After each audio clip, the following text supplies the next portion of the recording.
I don't have a ton to say about this third part of the TMNT 03 premiere trilogy, Attack of the Mousers.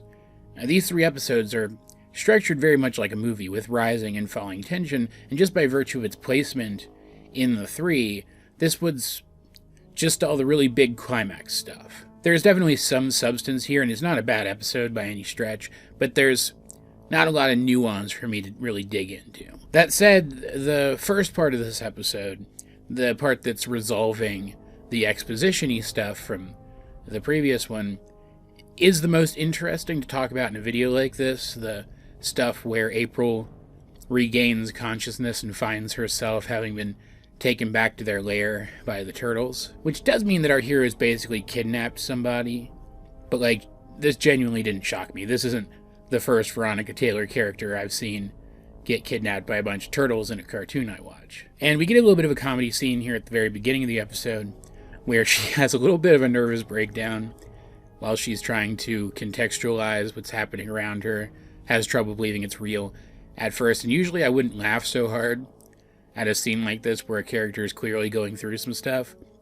But April's not the kind of character to be affected by this long term. She's the kind of character, all versions of her follow the same format too. She's the kind of character who will be surprised by sudden surprising things, but then once that initial surprise abates, she'll roll with the punches. She'll contextualize the weirdness and just move on, make it part of her normal. And in fact, after a scene where Stockman uses his mousers to rob a bank, which I'll talk about that in a minute, it's really freaking stupid, we get to see her doing exactly that. She's calmed down, she's drinking some tea with Splinter, and she's just kind of chill around them now. She's not 100% sure this is real yet, but she's definitely feeling like it probably is, and so she's started to be able to deal with it.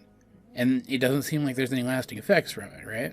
It's not like she's traumatized. And she does acknowledge that the turtles did save her. And she seems pretty appreciative when she finds out that by bringing her here, they've endangered themselves, and yet the creepy bipedal alien-looking ninja monster things aren't going to just kill her. They're going to ask her not to talk about them, which she agrees to do.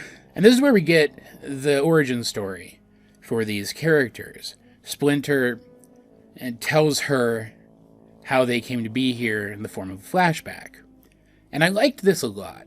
I haven't read a ton of the Turtles comics, but I did read a bunch of the really, really early Turtles comics just to have read them. It's been a while, and I definitely don't remember them very well anymore.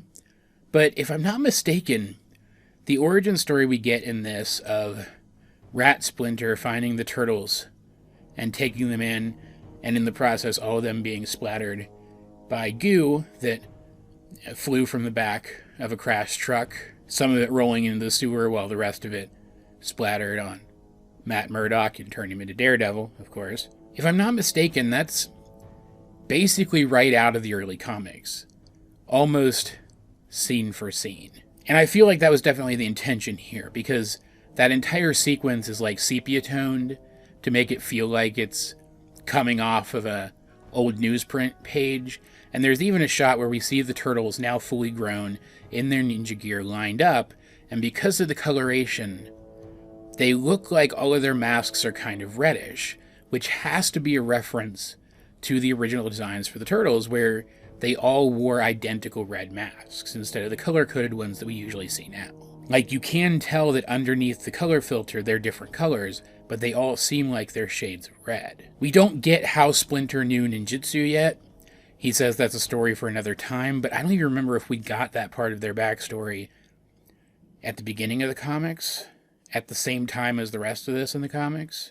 So I don't remember for sure where we got the rest of this in the comics either. Honestly, again, it's been a while. But the rest of this felt very familiar, I guess is the best way to put it. It worked. As a sequence, it worked. I liked it a lot. Almost more than any other sequence we've gotten in the show so far, aside from that brief, very technical sword fight between Leo and those foot soldiers. While they're all palling around and getting everything sorted, though, The news starts talking about the bank robbery, and they recognize that it must have been the Mousers that did it. And so April agrees to use her knowledge and expertise of Stockman's company to help the Turtles take down Stockman and the Mousers, since it is the right thing to do. Splinter did always teach the Turtles to try their best to do the right thing. That's why they saved April and brought her back here in the first place. And it seems like he's just kind of resigned to the fact that now that they're involved in this, they need to see it through. And so the rest of the episode is them now using their ninja infiltration skills to get into Stockman's company with a bit of April's help. And then again, with April's help, defeat Stockman and the Mousers, though Stockman does use the Mousers as a distraction long enough to escape and return to his benefactor, who, it's this guy that, again, he's going to be the Shredder. 100% definitely going to be the Shredder. Anyone who knows Turtle stuff would be able to recognize this. And he's definitely going to be punished, but it doesn't seem like he's going to be killed off, like that other guy who failed. So I expect we'll see Stockman again in the show later. But, like, Stockman's plan here makes no sense at all to me. Like, we know that Shredder's already paying him to create these things. And these things have also been on the news.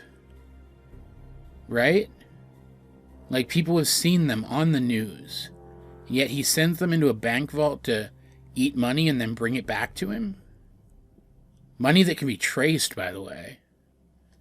And, like, we see that they see the Mousers on their security cameras when he does this, and yet there's no recordings of them? No one comes breaking down his door to arrest him for this? Do security cameras just not record things in this universe? Like, even assuming that the testimony of the bank workers and the bank security guys wouldn't have been enough to get the police knocking on his door, there should have been recordings of that the police could have used to find out that he did it. It's kind of like how at the end, after his building is destroyed, when April is forced to overload the Mousers and cause them to self-destruct, Shredder, wanting to know who did this to one of his projects, brings in a Mouser head to get a look at the last thing it saw and sees heat signature outlines of the Turtles, which may imply that he doesn't know who the Turtles are yet. But it's still possible he does. I'm not going to really get into that. It could go either way at this point. But, like, if you can recover that, you'd think they'd be able to recover the recordings from the security cameras that Stockman no doubt has in his building. Except that they don't, implying that security cameras in this world simply don't record things, even if they exist at all. And that's stupid. Like, I feel like they had to intentionally ignore the fact that security cameras usually keep a recording of the things that they see in order to make this story work. Because otherwise, if being spotted and recorded by security cameras and then traced back to Stockman himself was an issue for these Mousers, why, if he already has a benefactor, would he send them to steal money from a bank?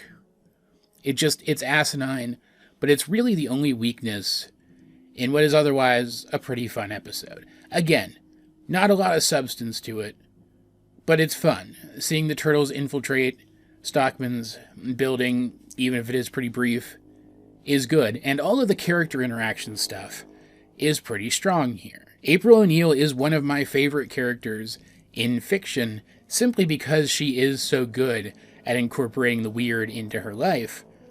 And so getting to see her first interactions with this version of the Turtles was really nice. I like this version of April. She's one of the first I think of when I think of this character. It was a lot of fun. But it's really most of what is here that I feel is worth talking about. So I'm going to sign off here before I start rambling. This did get me fired up to see what comes next. And I do know we get another Turtles staple in the next episode, Casey Jones. So I'm looking forward to seeing that, because I genuinely don't remember this version of Casey at all. I imagine I will once I watch the episode. And most versions of Casey are pretty similar anyway.